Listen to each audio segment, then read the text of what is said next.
Hello दोस्तों, नमस्कार। मैं उदय सर। आप सभी का स्वागत है मेरे यूट्यूब चैनल उदय दिव्यांग पर।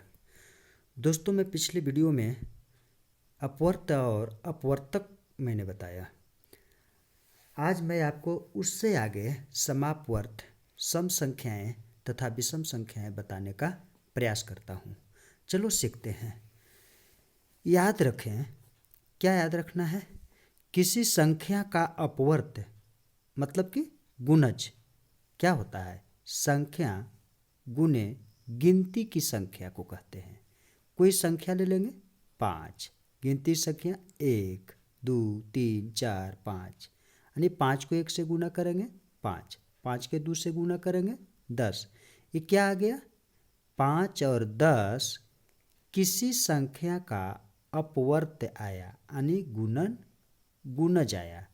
5 के 1 से गुणज कितना आया? 5, 5 को 2 से गुणज 10। यह गुणज अपवर्त कहलाता है। सिंपल से किसी संख्या का अपवर्त संख्या गुने गिनती की संख्या होता है। चलिए समापवर्त पढ़ते हैं, समझने का प्रयास करते हैं। सार्वगुणज या सार्व अपवर्त भी समापवर्त को कहते हैं। क्या होता है सार्वगुणज? चलिए समझते हैं। सार्वगुणज क्या होता है? तो दो के पहले अपवर्त लिखेंगे। अपवर्त मतलब दोस्तों गुणज। दो के क्या लिखेंगे? गुणज। चलिए लिखते हैं। दो का 2 एक कम 2, 2 दूना 4, 2 तिया 6, 2 चौक 8, 2 पच्चे 10, 2 छक 12, 2 सत्ती 14, 2 अट्ठी 16, 2 नवा 2 नवा 18, 2 दहें 20। इस प्रकार से हम देखते हैं, क्या देखते हैं हम? दो का गुणज देखते हैं और बहुत सारे इसमें गुणज आता है, डॉट डॉट डॉट। चलिए 3 का अपवर्त लिखते हैं। अभी फिर मैं एक बात समझाता हूँ। अपवर्त का मतलब क्या होता है? गुणज। किसका गुणज लिखना है? 3 का। चलिए लिखते हैं। 3 एकम 3, 3 दूना 6, 3 तिया 9, 3 चौक 12, 3 पचे 15, 3 छक 18, 3 सत्ती 21, 3 अट्ठी 24, 3 नवा 27, 3 दहें 30। ठीक इसी प्रकार ETC अनंत तक जाएगा। सॉरी बच्चे, यहाँ थोड़ा मिस्टेक हो गया है। 2 का 2, 2 दूनी 4, 2 तिया 6, यानी 2 तिहाई 6 होता है। अब 2 के गुणज और 3 के गुणज के दोनों में जो गुणज शामिल हो वह समापवर्त कहलाता है। चलो हम देखते हैं कि दोनों में कौन शामिल है। तो 2, 3, 4, 6, 9, ये 6 है और ये 6 है, दोनों में शामिल है। उसके बाद 12, 2 के गुणज, 12 3 में भी गुणज। ठीक उसी प्रकार आपका 18 2 में भी गुणज और 18 3 में भी गुणज। इस प्रकार जो संख्या दोनों में सम्मिलित हो वह संख्या क्या कहलाता है? तो समापवर्त कहलाता है। हम यहाँ देख रहे हैं 6 12, 6 12 18, 6 12 18 किसका गुणज है? समापवर्त है। तो 2 और 3 का समापवर्त कहलाता है। 6 12 18 2 तथा 3 का समापवर्त है। किसका समापवर्त है?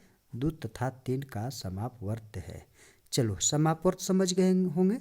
दोनों का गुणज लिख करके जो दोनों में शामिल हो वह जो निकल करके आता है वह उस अंक का समापवर्त कहलाता है। जैसे कि 2 और 3 का समापवर्त 6 12 18 ETC और आएगा। कुछ याद रखें बच्चे लोग, प्रत्येक संख्या स्वयं का अपवर्त होती है। बच्चे मैं फर्स्ट बार हूँ, कुछ मिस्टेक भी होगी, क्षमा याचना है इसके लिए। प्रत्येक संख्या स्वयं का अपवर्त होती है, ये जानते हैं आप। प्रत्येक संख्या एक का अपवर्त होती है, अपवर्त यानी गुणज होती है। जैसे 3, तो 3 स्वयं का गुणज है, 3 एकम 3। प्रत्येक संख्या स्वयं का अपवर्त होती है। या जैसे 2, तो 2 का स्वयं 2 एकम 2, तो स्वयं का अपवर्त होती है, यानी स्वयं का गुणज होती है। किसी संख्या का सबसे छोटा अपवर्त स्वयं वही संख्या होती है। किसी भी संख्या का सबसे छोटा अपवर्त तो स्वयं वही संख्या होती है। इसका मतलब वही संख्या होती है, किसी संख्या का सबसे छोटा अपवर्त स्वयं वही संख्या होती है। ये तो सत्य बात है, किससे छोड़कर। तो हम याद रखेंगे बच्चे लोग, इसे लाल से अंडरलाइनिंग करता हूँ। किसी संख्या का सबसे छोटा अपवर्त स्वयं वही संख्या होती है, सिवाय जीरो को छोड़कर, जीरो को छोड़कर, जीरो को छोड़कर। चलिए, अतः जीरो क्या हो गया, तो जीरो प्रत्येक संख्या का अपवर्त होता है। क्या होता है, जीरो प्रत्येक संख्या का अपवर्त होता है, प्रत्येक संख्या का अपवर्त होता है। चलिए, कुछ तबीयत खराब है बच्चे, अक्षर थोड़ा खराब है, इसके लिए आप लोग क्षमा करेंगे। चलिए देखते हैं सम संख्या क्या होती है। सम संख्या समझने का प्रयास करते हैं। जो संख्याएं दो के अपवर्त है, जो संख्याएं दो के अपवर्त हैं, दो के अपवर्त होते हैं, अपवर्त माने गुणज होते हैं। आप समझ गए होंगे अपवर्त का अर्थ क्या है, गुणज होते हैं, वे क्या कहलाते हैं, तो सम संख्या कहलाते हैं, सम संख्या कहलाते हैं। जैसे हम देखते हैं दो के गुणज में क्या है, तो जैसे में दो का गुणज हम उदाहरण से आपको समझाते हैं कि दो एकाई दो, दो दूना चार, दो तिया छः, दो चौका आठ, दो पचे 10, दो छक 12, दो सत्ते 14 डॉट डॉट डॉट डॉट अनंत तक अगर लिया जाए तो दो के जो गुणज होंगे, दो से जो विभाजित होंगे, वो सभी क्या होते हैं, सम संख्याएं होते हैं। चलिए विषम संख्याएं की भी जानकारी ले लें। क्या होती है विषम संख्याएं, तो सम संख्याओं में दो से पूरा पूरा भाग लग जाए तो सम संख्या, और जो पूरा पूरा भाग दो से न लगे वो विषम संख्याएं कहलाती है। चलिए फिर से देखते हैं विषम संख्याएं क्या है।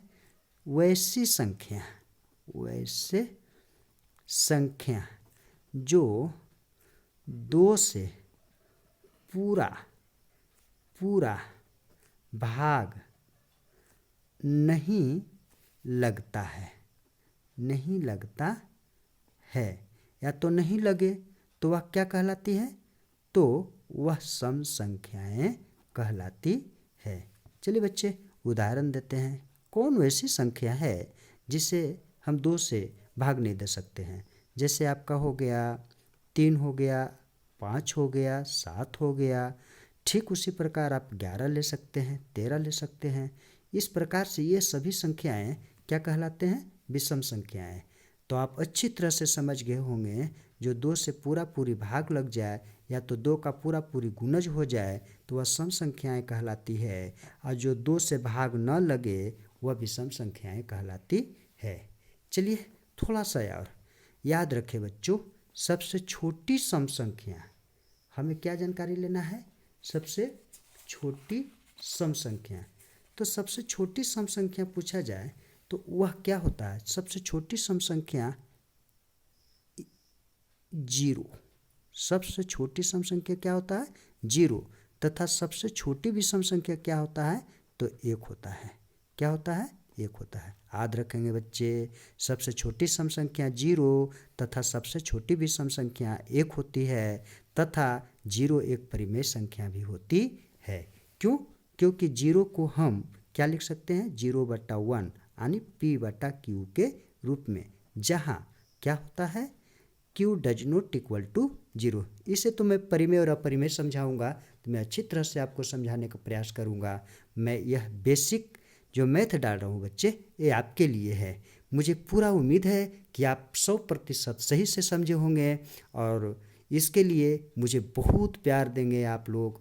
और पसंद आए वीडियो तो आप इसे शेयर कीजिए, लाइक करें, और अधिक पसंद आवे तो इसे सब्सक्राइब भी करें।